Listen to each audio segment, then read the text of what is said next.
This is C-SPAN's Afterwards podcast.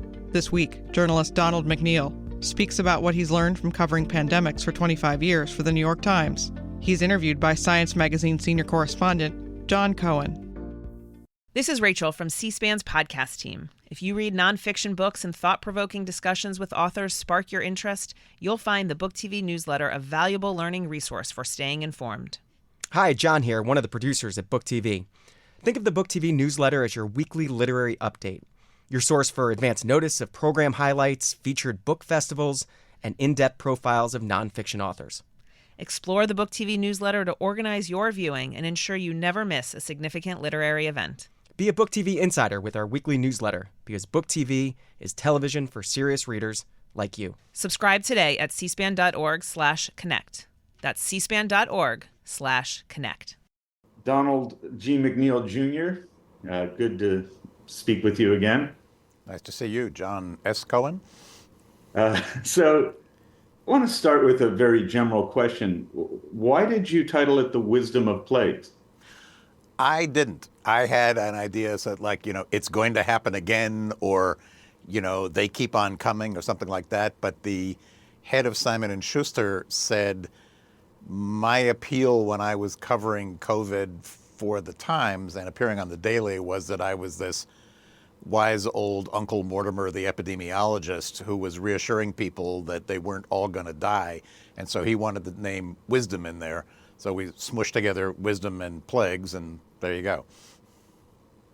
So it strikes me that the book is part memoir, part journalism, and as you say yourself, part sermon.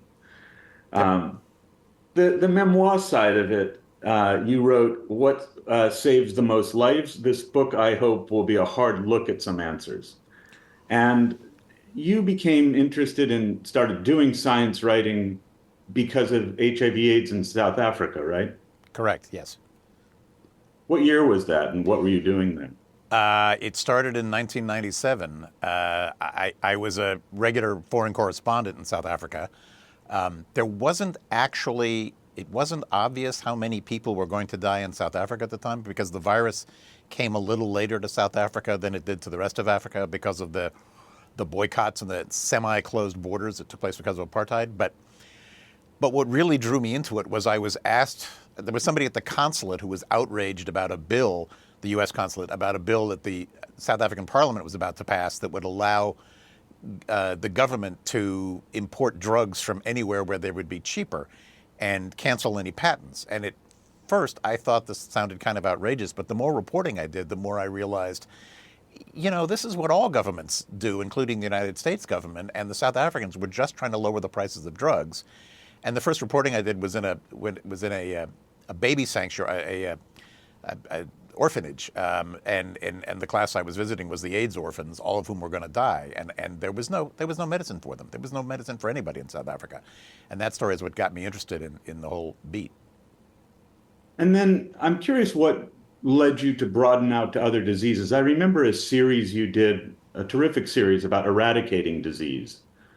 Was that what broadened your interest beyond HIV/AIDS? Well, what happened was, after 7 years overseas, my wife and I came, as both of us were reporters, we came back to New York, and kind of abruptly, and there was no plan for what to do with me. And the editor-in-chief first asked if I wanted to go back to culture reporting, which is what I'd done before I was a foreign correspondent. And I said, no, I didn't want to cover Broadway again. It seemed like it was like a scene out of a past life that I'd sort of forgotten. So he said, you want to be a science reporter? I thought that sounded like a challenge, so he sent me to the science editor. She said, I need a health writer. I said, well, you've got 2 doctors on your staff covering, cancer and heart disease and the things Americans die of, and they're better than me.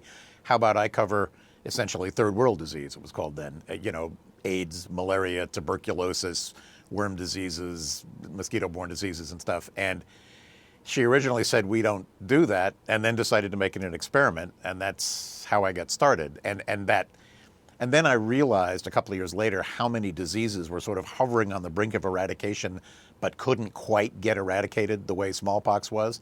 And I decided, let's do a series on why each one of these diseases can't be quite pushed over the edge into eradication. So we did everything from measles to guinea worm. I worked on this with Celia Duggar. Yeah. And we did measles, guinea worm, trachoma, and a bunch of other diseases that were all sort of hovering but couldn't quite be eradicated. So you wrote in the book that you hadn't wished for it, but COVID made you useful, which was exhilarating. And I had the same sense covering COVID, that I felt more useful than ever before. Tell me about that.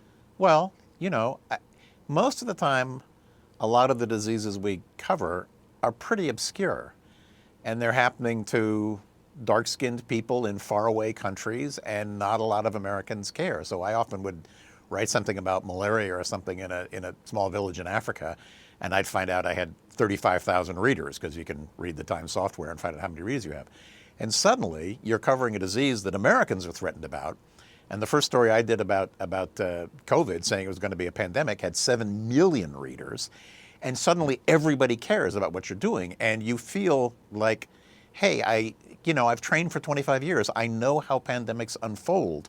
I know what's likely to happen. There's going to be a round of disbelief, and then there's going to be a round of fatalism, and then there's going to be a round of rejectionism and rumors that people don't believe it. And then there's going to be profiteers who are trying to make money off the disease. And sure enough, all these things happened with COVID. And, you and I have seen all those things happen with AIDS. We've seen them happen with malaria and other diseases. There's this whole weird cycle of responses to a pandemic that kind of repeats itself, the same every time, but different every time. And so you feel useful. And also people look to you for advice, and I think you become comforting. And so, yeah, I ended up feeling useful.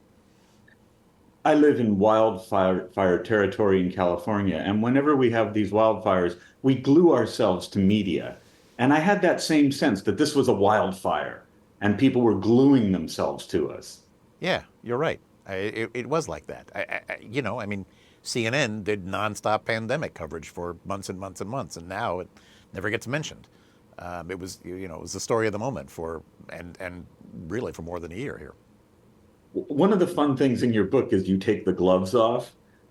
You wrote, "I know I'll provoke anger. I don't care. I'm not trying to please anyone. I was never very interested in that anyway. And now in retirement, I'm even less so."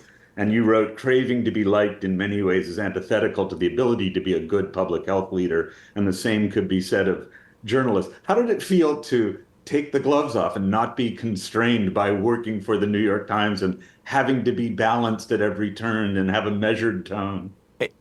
It's an enormous relief.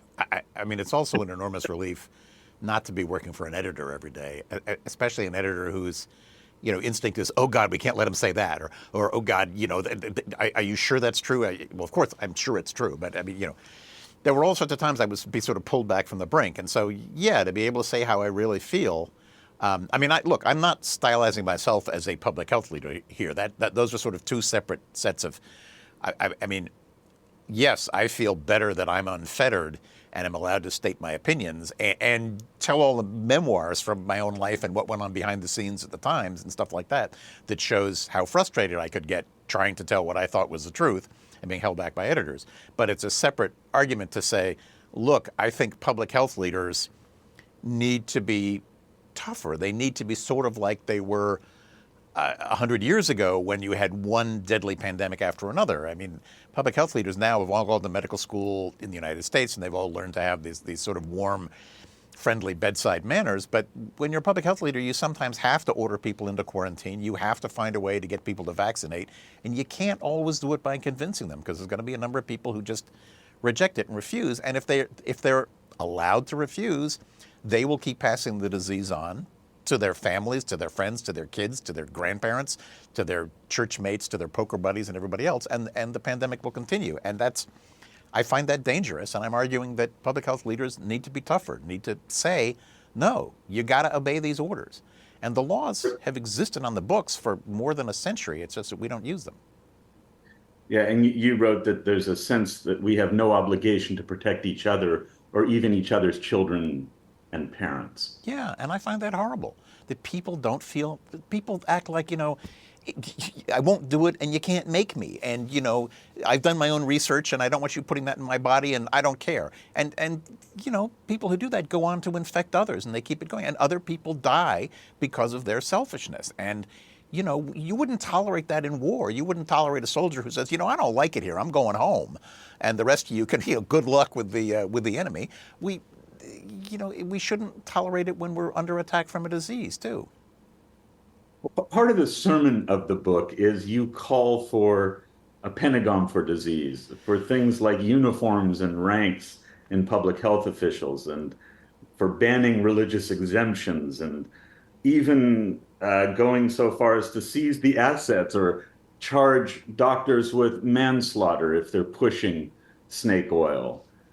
How realistic do you think it is to have the iron fist? Each one of these is the most extreme example. It's what the far right is glommed onto. It's the notion that I want to be emperor of the world or something, and I'm trying to dictate. I mean, wanting a Pentagon disease disease. When I said that, it's mostly I want us to be able to respond to pandemics in as organized a way as we respond to Pearl Harbor or Fort Sumter or something like to an invasion, to an act of war. We have a very clear response system, and we train our military to respond to acts of war. Shoot missiles at our ships, and we'll find a way to shoot back at the Houthis. We see this all the time. We have this kind of messy state by state, CDC, FDA, HHS. There's no one in charge when we have to respond to diseases. So that was, the uniforms that was just a sort of that might even be necessary, might be helpful. We do have people in uniform like the Surgeon General. I don't want to have to die on the hill of defending the most extreme versions of what I said. Mostly, I want a better, more organized response. But in answer to your question, what do I think the chances are of this passing? Zero. I recognize that.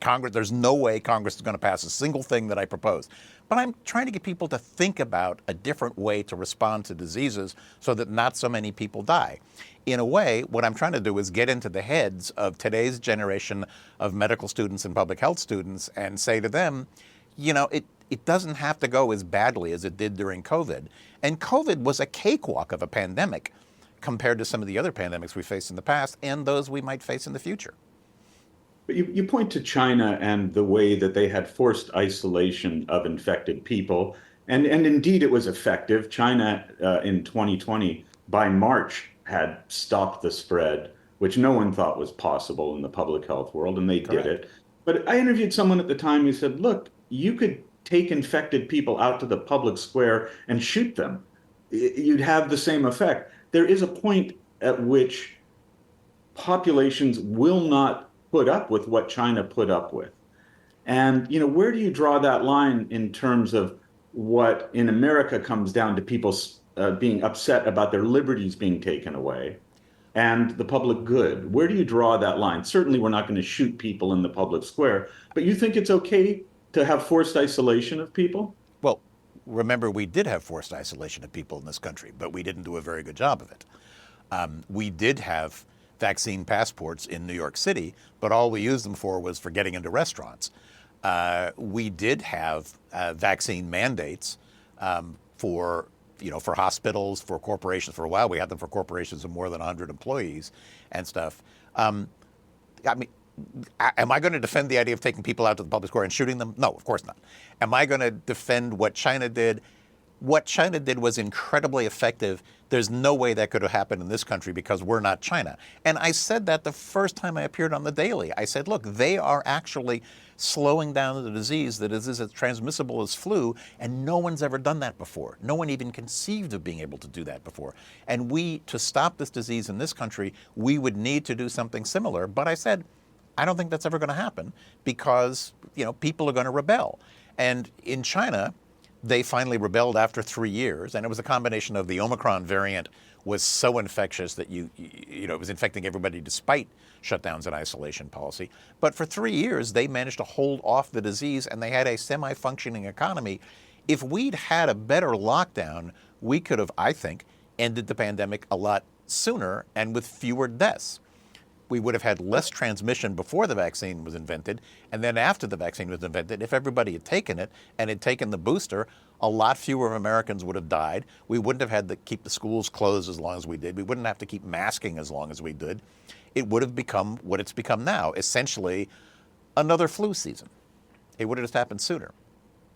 I want to move away from the absurd idea of shooting people. What China really did was forced people into gymnasiums who were infected. And you wrote about it at the time, and there were photos, I remember, of this that were startling. And I thought, we would never do that in the United States.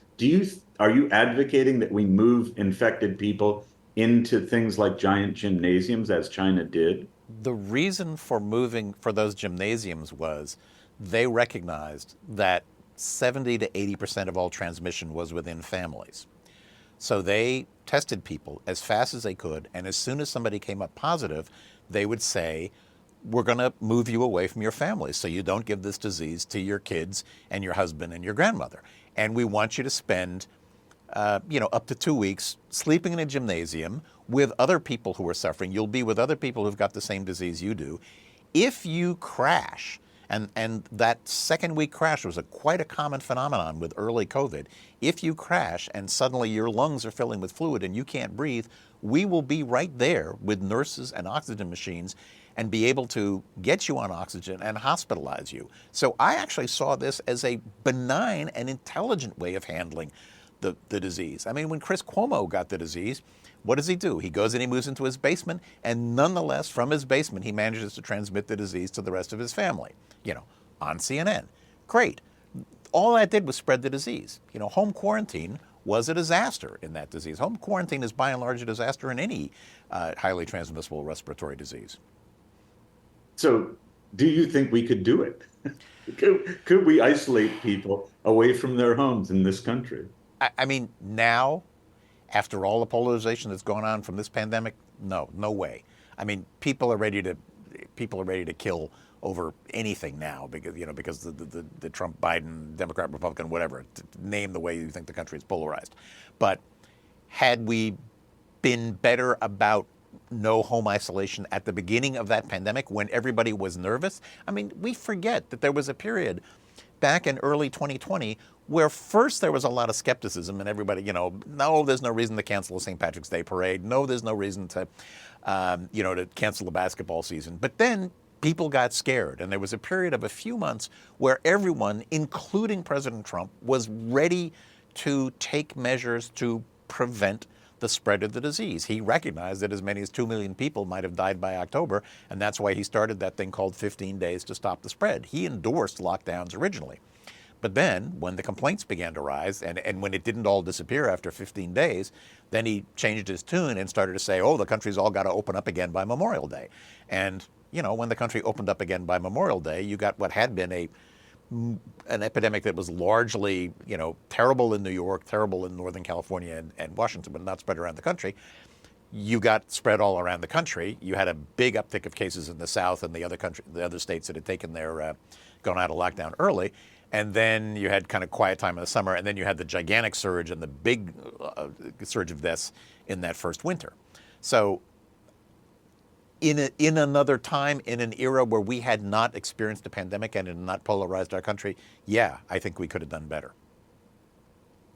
Your book made me think a lot about this question that has bothered me a lot, and that's why the divide occurs in the United States and other countries, and why there's so much hand-wringing about wearing masks, not wearing masks, about how far away social distancing should be.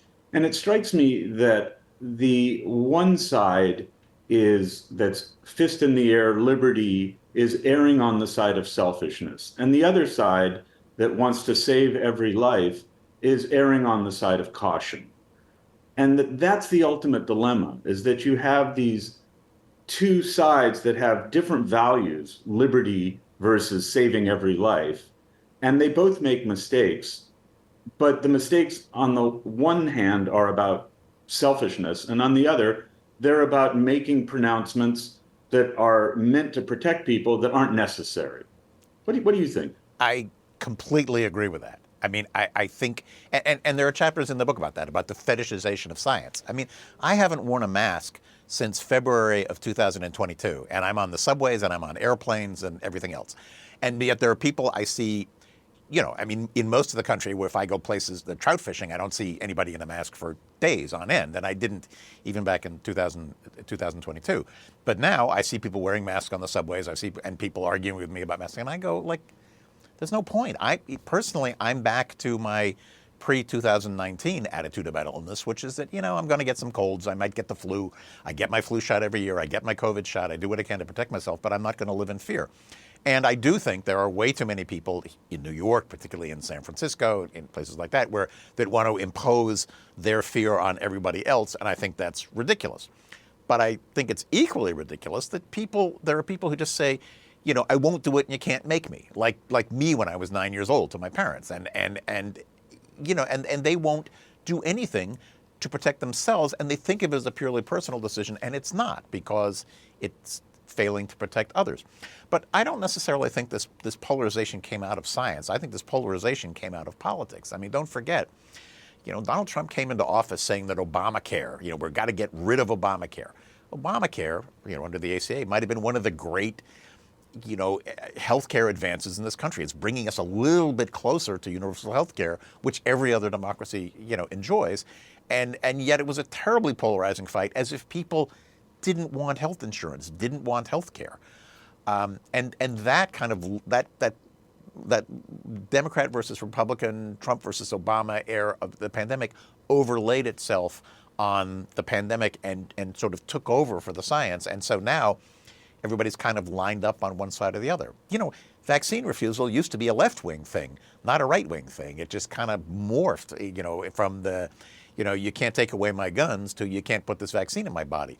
Mississippi used to be the most vaccinated state in the country. The southern states were the ones least likely to have any exemptions to vaccines because they'd seen the effects of no vaccines. They'd seen people die in large numbers, and we don't want to go back to those days again. I think you put your finger on something that's one of the most absurd things about this divide to me. Donald Trump championed Operation Warp Speed. He did something that both the left and the right celebrated. They raced a vaccine through the testing process in a transparent way, looking at side effects publicly, discussing efficacy publicly, and it worked. And then instead of Trump embracing that, he backed away from his own great accomplishment that was being celebrated across the political spectrum.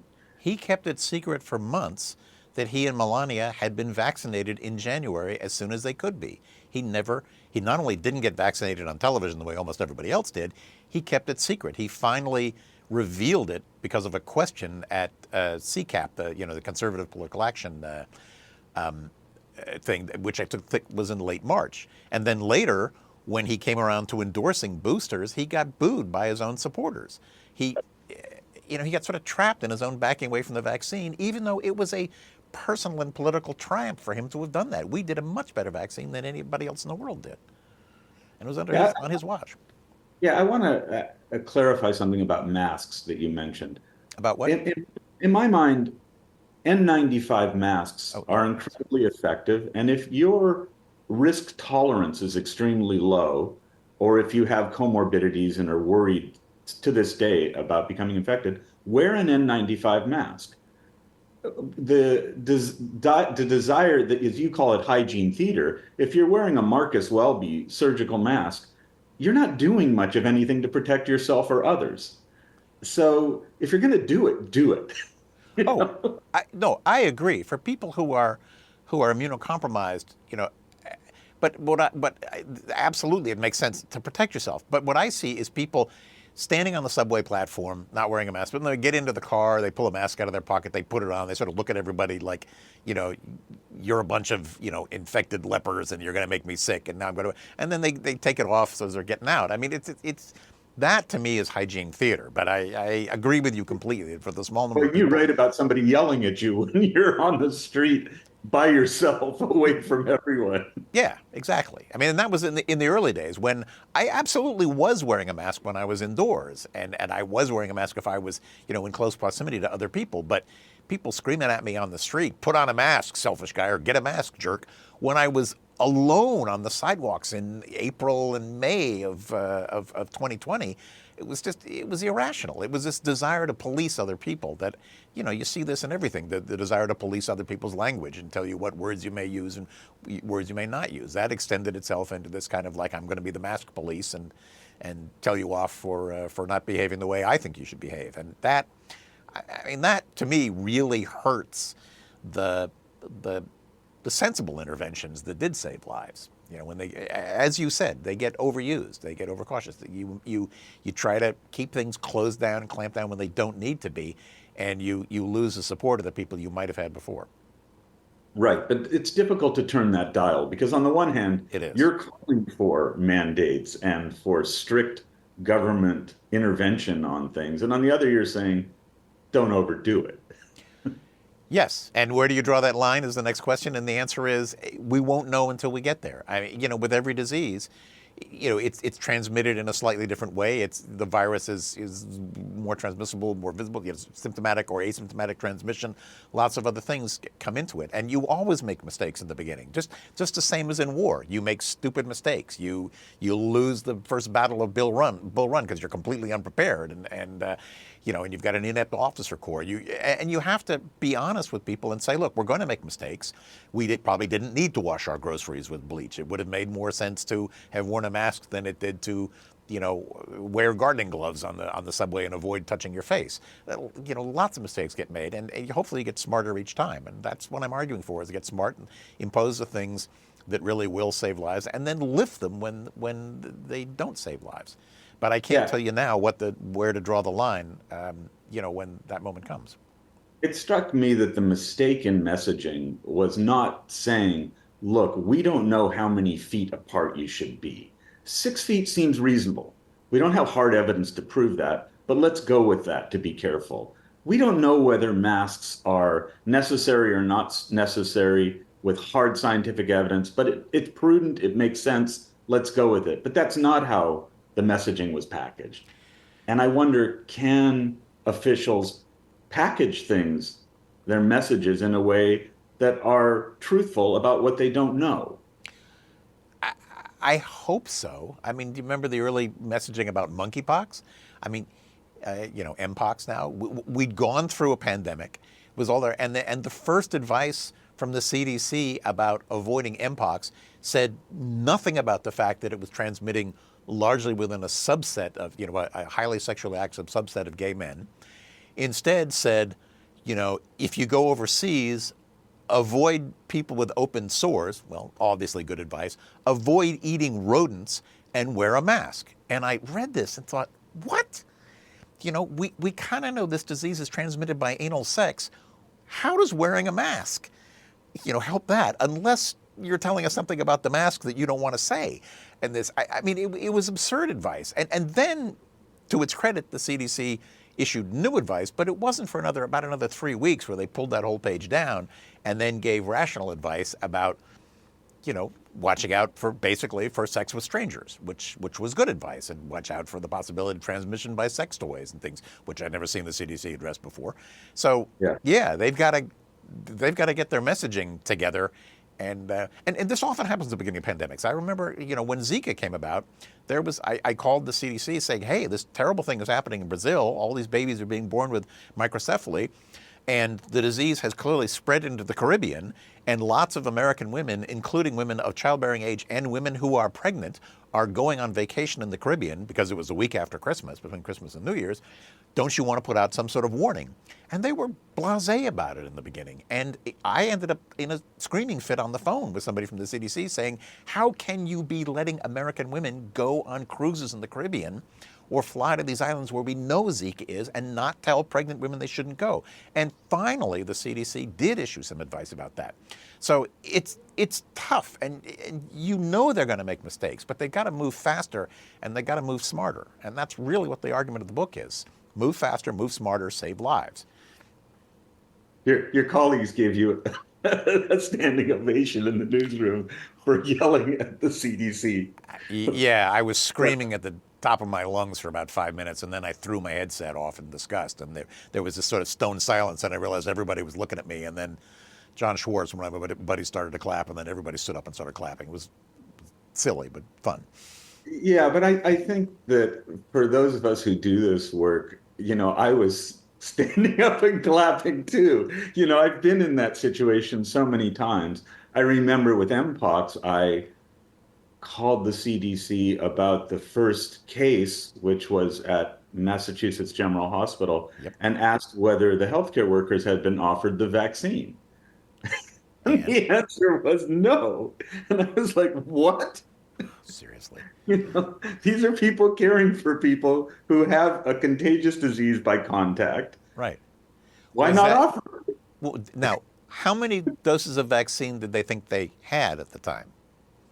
Well, there was a shortage, but Well, at do you the remember same. the CDC press conference where somebody asked that question? How many doses of vaccine are there? And the answer they Right. got from the CDC officer was, "I'm not sure, more than 1,000, I think." And I'm thinking, Yeah, more they than a didn't. thousand for, say, all the gay men in this country and everybody who might be helping take care of them? And seriously, you don't know how many doses? And they didn't. And when I called the national stockpile, they refused to tell me because they said that's a biodefense asset and we're not allowed to describe the size of our Yeah, biodefense supplies. I'm I went like, through the same. yeah, Yeah. I'm sure you did. So there's some fun historical facts in the book that I didn't know. One was about hookworm and back to the Civil War. Tell us about that. Wait, I'm sorry, I couldn't hear part of that. Oh, What about? you read about hookworm in the Civil War, and rumors that the Rockefeller Foundation was buying up shoe companies. Right. Uh, that's the fun historical facts in the book about. I didn't know this that I didn't know that hookworm was a problem at the Battle of Gettysburg.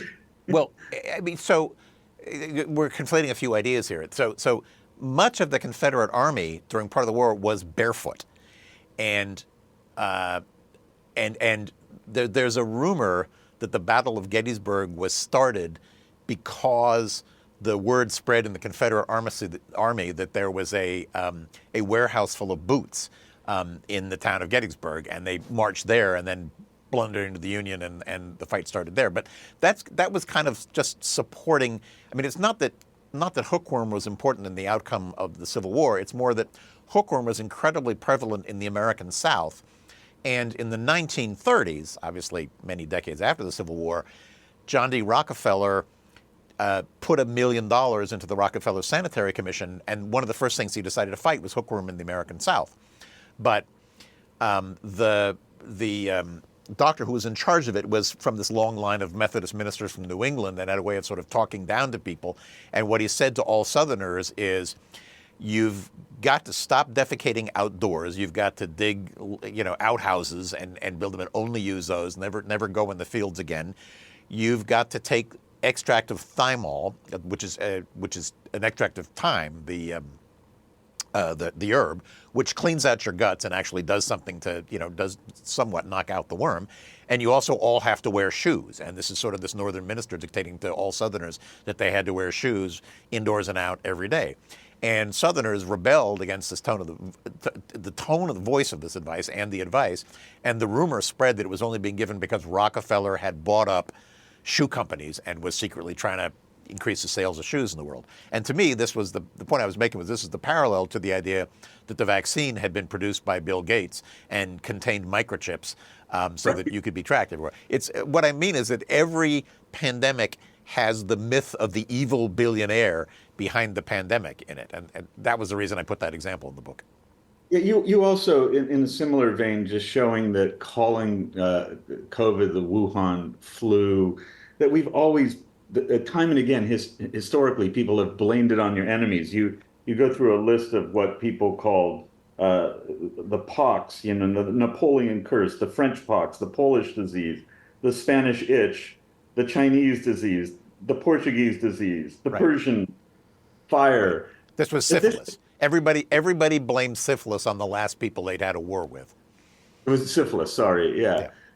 And it's just interesting how we keep repeating things. And, so much of what you're writing about is resonant with what's happened in the past, which makes me feel like kind of bleak about the future. Yeah. Are we going to break these cycles? Yeah, well, that was a big part of the book was that we go through these cycles, and one of them is no matter where the disease starts, when it usually comes to a country in some tiny network of people. And that people, the Italians were blamed for the polio outbreak of 1916 in New York City. The Chinese were blamed for the third wave of the bubonic plague, which came through from China to Hawaii to San Francisco's Chinatown. Thousands of Jews were slaughtered during the Black Death because Jews were blamed for poisoning the wells. And supposedly spreading the plague to the Christian neighborhoods. I mean, unfortunately, blaming some ethnic group is an inevitable part of every disease. So when we called it the China virus, that was just following it along standard. But I tried to point out in the book that it's not always the poor and the marginalized who spread the disease, that in fact college students spread one big wave of COVID, and alpine skiers, who are, as unmarginalized and as white and wealthy as you can get a group in this country, were also responsible for spreading a lot of the disease early on. You write that if the first casualty of war is truth, then the first casualty of pandemics is trust.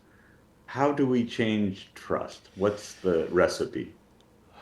If I knew that, I'd be, I don't know. I don't know. Tom Frieden, the former head of the CDC, was very right when he said, you can surge a lot of things, but trust is the one thing that can't be surged. It has to exist beforehand. And we have a long history of no trust in this country in the medical system. I mean, obviously for Black Americans and Black American men, Tuskegee was the classic example of the government doing an unbelievably untrustworthy, horrible thing, that is letting hundreds of Black American men linger and die of syphilis so that it could study how syphilis killed you. And that created great hesitancy to take the vaccine back in the early days, among Black men when it was created. But in many countries, the average American doesn't trust the healthcare system in one way in this country. The drugs are ridiculously expensive, and they're ridiculously expensive because the pharma companies have Congress in their pockets, and nobody can find a way to force the pharma companies to lower them to the prices that they are in other countries. So we end up going to Canada or Mexico to buy drugs, and that's semi-legal, and the industry battles against it. So it's a problem. When I was looking at countries that did a good job at getting people to vaccinate, autocracies were good at forcing the people to vaccinate sometimes, but some autocracies like Russia were not good at getting people to vaccinate. And some democracies were good at getting the people to vaccinate, and some were not. And the thing that seemed to me the common thread was, if the people tended to trust their government on health issues, then you got some trust buy-in. If the government so in Cuba, for example, people, Cubans may not have any sort of free speech. They're not able to be political dissidents. They can end up in jail. But by and large, Cubans trust their government on healthcare issues. Brazil was a place where people used to trust their government on healthcare issues, where it used to be they had a 98% vaccination rate for most standard childhood vaccines.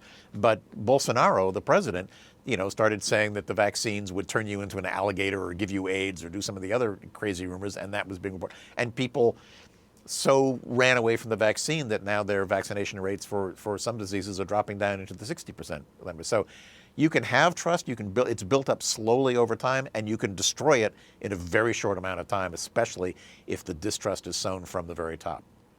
It strikes me that there's also this fog of pandemics that you and I have run into again and again in the beginning, where, there's active disinformation campaigns happening.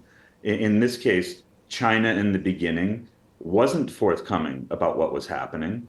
They weren't at all transparent about the knowledge that there was human-to-human transmission, for example. Now, some of that I put down to not knowing for sure. I mean, when I describe the fog of pandemics like the fog of war, sometimes you just don't know what's going on. I'm not sure that they were lying about the amount of human-to-human transmission, or they just miscalculated. I mean, because in the early cases, there weren't apparent connections between the cases personally, and it was a while before they realized, hey, these cases are getting the doctors sick. So that was sort of the first evidence of human-to-human transmission. In the beginning, they thought it was like SARS, where there's limited human-to-human transmission, but not very much. because they Yeah, weren't seeing whole families falling ill the way you would yeah, if they sustained I immune challenge transmission. that, Tom. I mean, I think Okay, on okay. January 20th, they announced human-to-human transmission on January 20th. I think my dog knew at that point that there was human Okay. transmission. All right. Time It to was ask. blatantly obvious. Healthcare workers were getting infected, family members were getting infected. People were posting on, Weibo and WeChat what was happening. Oh yeah, but I, the doctors there was suppression of the doctors telling the truth. I mean, the right. mayor had the police threatening the doctors and telling them to shut up. Now I've forgotten his name. Lin Weifeng, who died, was Right. one of the ones who was told stop raising alarm. So yeah, there was absolutely suppression of the truth in China in the beginning. I don't know if that was directed from Beijing, or whether it was directed by the mayor of Wuhan, who clearly had a dog in that race. But yeah, there was a cover-up ordered in the early days, and we're still finding out there may be elements that are covered up.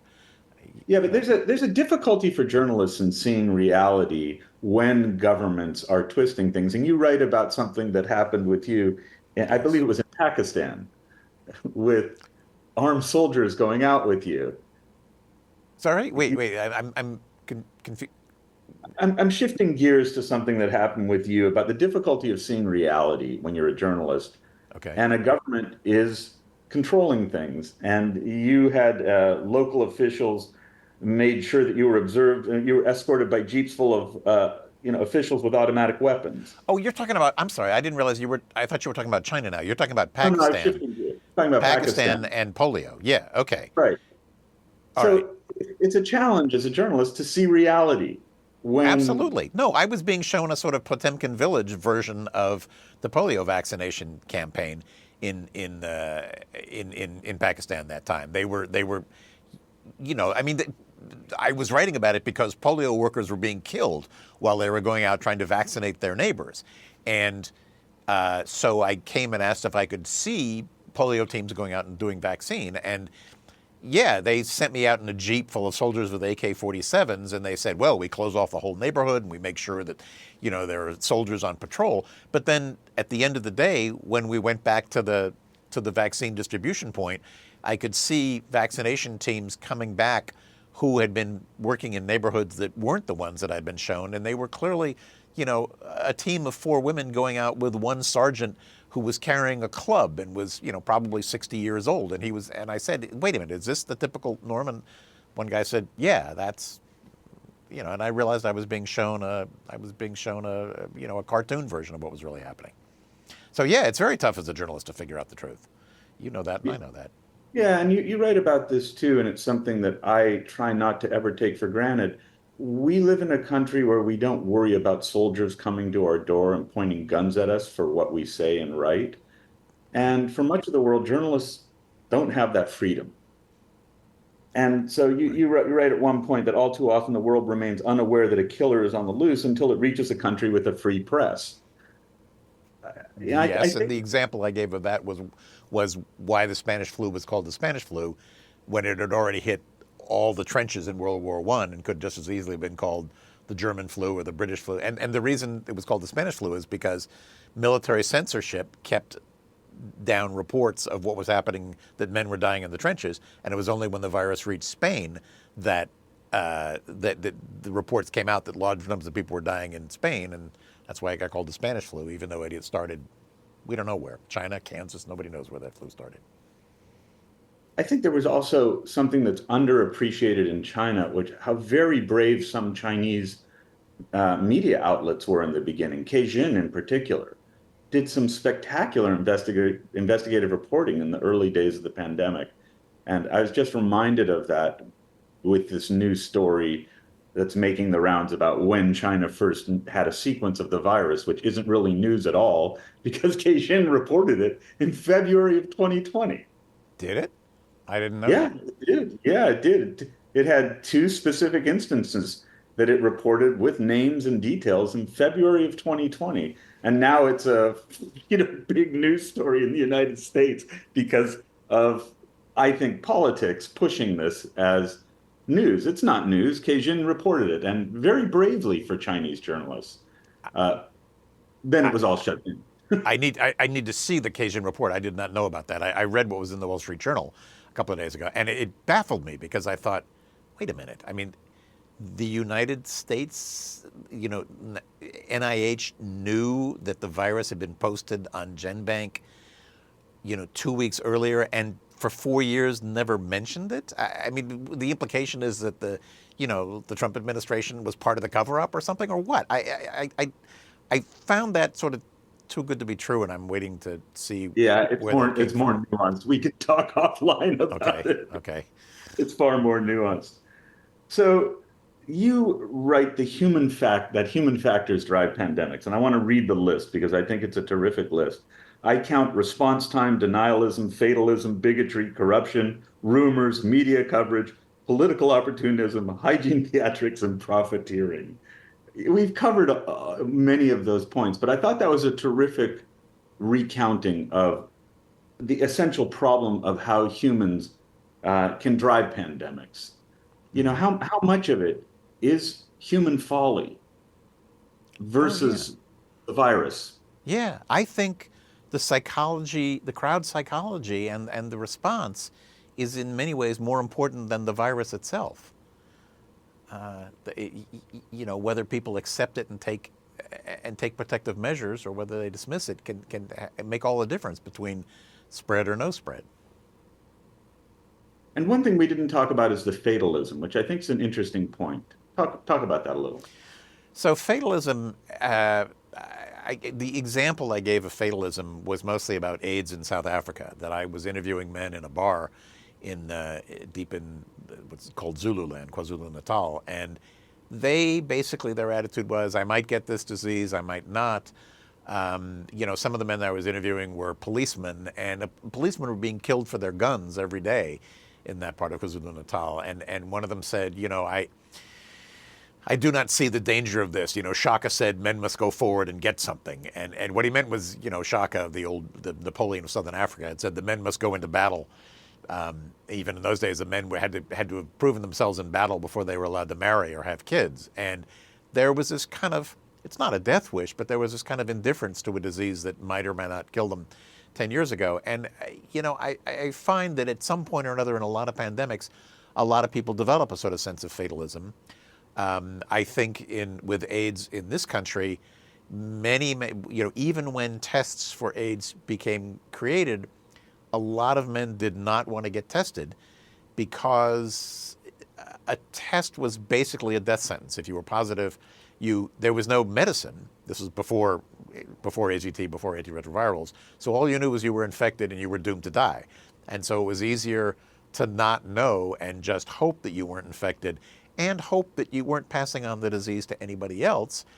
And I fear that during that period, which was a few years in the 1980s and early 90s, an awful lot of people got infected because there was this kind of fatal, well, there's nothing I can do about it, so I might as well not know whether I'm infected or not. So it's, this occurs in a lot of diseases, in a lot of epidemics, and in different populations, different cultures. It has different ways of expressing itself, but I think fatalism is a big part of disease. And maybe I'm expressing it now because I don't wear a mask. I do get vaccinated and stuff, but I sort of accept the fact that I might get a flu during flu season. I might get, COVID during this winter, but I'm not going to live in fear about everything the way some people would encourage me to. You also write about this cultural divide and the problem of not embracing the witch doctor. Yes. Tell us about that. Okay, so that's just a chapter saying essentially, the chapter is we've got to embrace witch doctors, but what I mean is traditional healers exist all over the world, and I've interviewed them, in Peru, in South Africa, in Uganda, in not Nepal, but anyway, I've interviewed a bunch of traditional healers, and there are many more traditional healers in the rural areas of this world than there are people with MDs or RNs. And they are an important part of the healthcare mindset, let's say, not system, but mindset. And many people see traditional healers before they see a doctor or a nurse, or they see them at the same time or in complement with seeing a doctor or a nurse. And by and large, Western medicine, when it begins to make an inroad in the country, just turns its back on the traditional healers and says, oh my God, they're out of the dark ages, pay no attention to them. And I'm arguing, no. These are very often highly intelligent, respected people in their communities. They know their own people. They know what they normally suffer from. And if you embrace them and, share knowledge with them, you can make them sentinels for outbreaks of disease in the world. You can also, and I write about it, a sort of partnership between a doctor in Zulu-speaking South Africa and the number one healer in that part of Zululand. And he had sort of formed a partnership with her where she would refer her patients. When she began to recognize AIDS symptoms of the patients, she acknowledged that she couldn't cure AIDS. There were many things she could cure. She felt that she would refer those patients to him.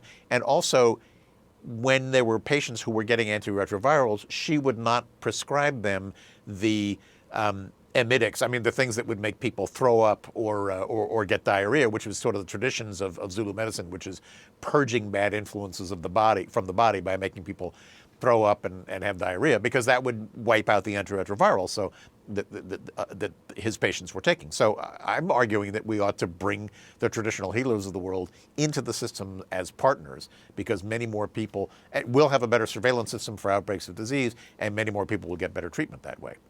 Well, Donald, it's been a pleasure speaking with you. This is the book, The Wisdom of Plagues. Thanks so much for taking the time, and best of luck. Thank you John. all. Thank you. It's good talking to you. Thanks for listening to this week's Afterwards podcast. If you are interested in podcasts about nonfiction books, listen to C-SPAN's Book Notes Plus podcast for interviews with authors and historians hosted by Brian Lamb.